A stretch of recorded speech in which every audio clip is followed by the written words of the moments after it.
touch on a terror attack that happened in Nairobi from 15th to 16th January 2019. Later on, we will also analyze how modern technology would have been used to eliminate the enemy. Don't forget to like the video and comment on it. So, let's get started. Dusit D2 is an upscale hotel and office complex located in Westlands, Nairobi.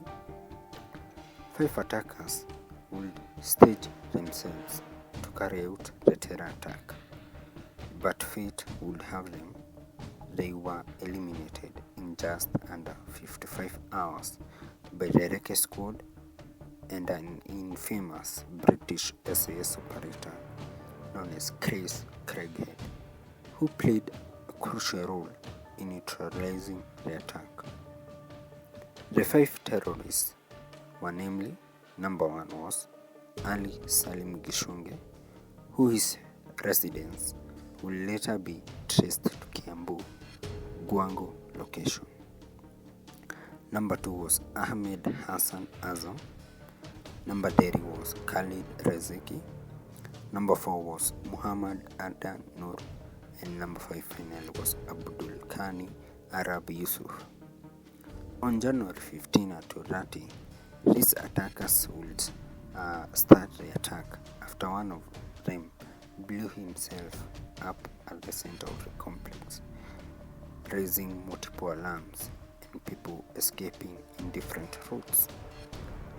The suicide bomber will leave his 4 accomplices at the parking lot as they made their way to start the attack. The 4 attackers will split into 2 teams, each going into different directions inside the complex. Members of private security forces and off-duty police officers were the first to arrive, and they responded very fast to the attack. One of the hostages who was inside the complex was a British national, and he knew his friend, an SAS operator, was in the country. So this hostage called him, and this British SAS operator will later turn on to be Chris Craighead, who was in the country to conduct training to the KDF.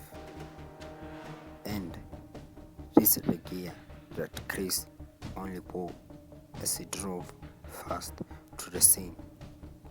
In interviews, Chris always says he was just ready for anything, so he stayed with his gear intact and ready.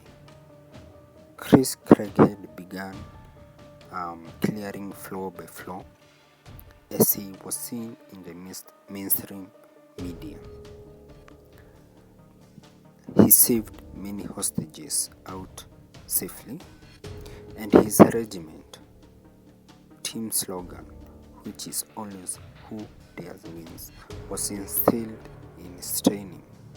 As Kenyan police officers were having a shootout with terrorists from outside, Chris Craighead was the only one who rescued the highest number of hostages at that moment inside the complex. Chris Craighead would go and eliminate 2 terrorists who were holed up in one of the floors, which was he was clearing. Building clearings in security training requires discipline, and as one could bump in an attacker in seconds without even having your firearm raised. So this shows how swift Chris was in clearing floor by floor.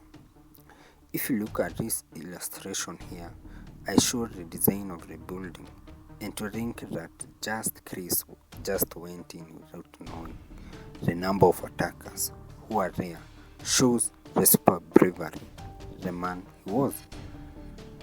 His book, One Man In, covering the events that took place, was not approved by the UK Defence Ministry, though he was awarded the Conspicuous Gallantry Cross, the second highest award any UK soldier would receive for his extreme bravery.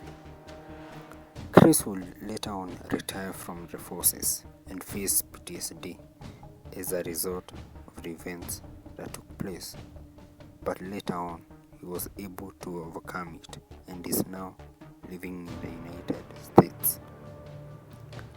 The complex is designed at V-shaped, and with assumptions, the center part is where the lift is. This made everything so difficult for Kenyan police officers to navigate and to locate where the suspects were. They had to wait for a squad, a Kenyan specialized police unit trained in this type of situations, who later on neutralized the remaining two terrorists. You may be wondering why I have two red dots at the last floor of the building. They usually symbolize the two remaining terrorists, and in war, the side which loses retreats at a corner, which I make an assumption they were retreating from the security forces who are advancing themselves towards the building. One of the key technological devices to eliminate the two remaining suspects will be the Ramo drone, which of course uses a Ramo camera. The drone would easily track the location of the attackers and to know how many hostages were left in the building. The good thing with the Ramo camera is that it detects the heat of the one's body and sends out signals of the body intact, and regardless of how many walls you are hiding from it will always capture you alive wherever you are, what you are holding and what you are doing. And back to the attack, which lasted for 2 days, ultimately claimed 22 lives, 20 Kenyans, 1 United Kingdom civilian, and 1 United States civilian as well. Forever, we will remember them, and their candles will be lit forever. Thanks to the Kenyan security forces, an estimated number of 700 lives were saved. That is all I had for today. Thank you for following the whole story. Many more are coming.